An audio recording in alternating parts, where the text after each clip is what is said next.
À l'entame de mon propos, de féliciter notre camarade Yahya Hadji Samba, secrétaire général, pour l'initiative qu'elle a prise d'organiser les travailleurs de l'administration dans un contexte extrêmement difficile. J'associe à ces remerciements les militants et militantes du SNAP pour leur importante contribution à la marche de la Confédération en termes de représentation, mais aussi de participation à la réflexion intellectuelle sur les grandes questions de l'heure.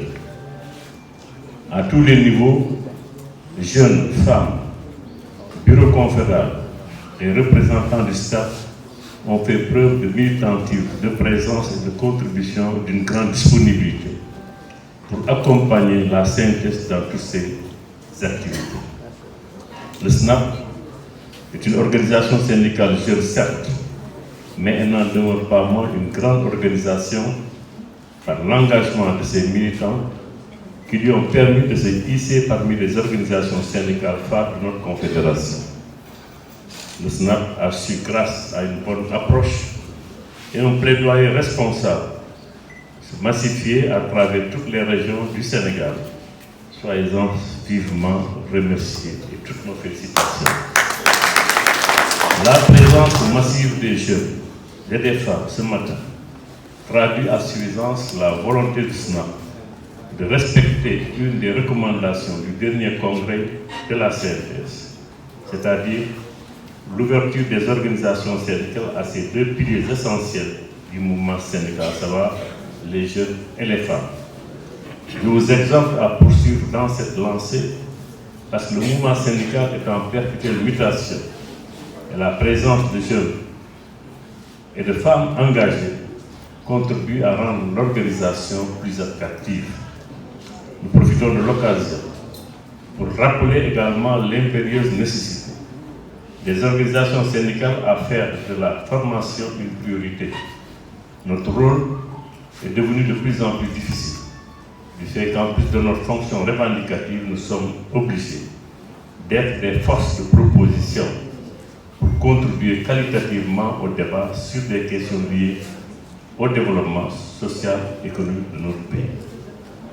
Mesdames, Messieurs, chers invités, chers camarades, chers congressistes, le choix du terme « les syndicats de l'administration publique à l'épreuve de l'intelligence numérique », quel défi, quel impact traduit la volonté du SNAP à anticiper sur les mutations qui vont inévitablement s'opérer dans le monde du travail avec le numérique, la robotique, le télétravail, l'intelligence artificielle, etc.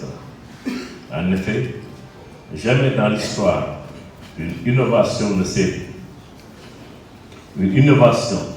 s'est propagée aussi vite que les technologies numériques. Elles ont touché près de la moitié de la population des pays en développement. En 2 décennies seulement, bouleversant les sociétés.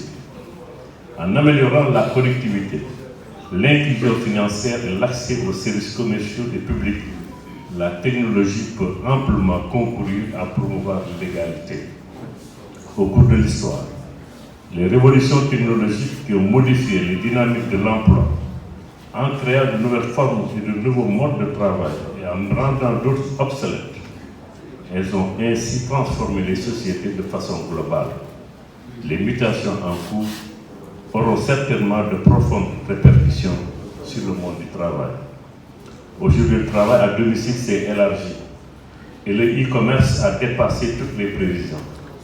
Vous avez donc raison de poser le débat parce qu'avec la pandémie de la COVID-19, nous avons assisté à la naissance d'autres formes de travail, comme le télétravail, qui se profilaient comme une nouvelle forme d'organisation du travail, notamment pour les travailleurs dont l'emploi reposait en grande partie sur l'utilisation des technologies de l'information. Au niveau de l'administration, nous assistons de plus en plus à la dématérialisation des procédures, où l'usager peut, à partir de son ordinateur ou de son smartphone, accéder à une multitude de services sans se déplacer. C'est le cas dans d'autres secteurs comme celui de l'électricité, par exemple, avec des compteurs ou des installations où l'usager n'a plus besoin d'intervenir pour bénéficier du service. C'est d'ailleurs pour toutes ces raisons que le conseil d'administration du BIT a recommandé une réglementation sur les plateformes numériques. Il nous faut dès lors, en tant qu'organisation de défense des droits des travailleurs, pousser la réflexion sur les mécanismes d'encadrement de ces nouvelles formes de travail, parce qu'il faut le reconnaître, en l'état actuel de la législation sociale dans notre pays, elles ne sont pas codifiées correctement. Nous espérons que les assises du premier congrès du SNAP enrichiront la réflexion pour que l'application effective de ces nouvelles technologies dans le milieu du travail prenne en compte les droits des travailleuses et des travailleurs.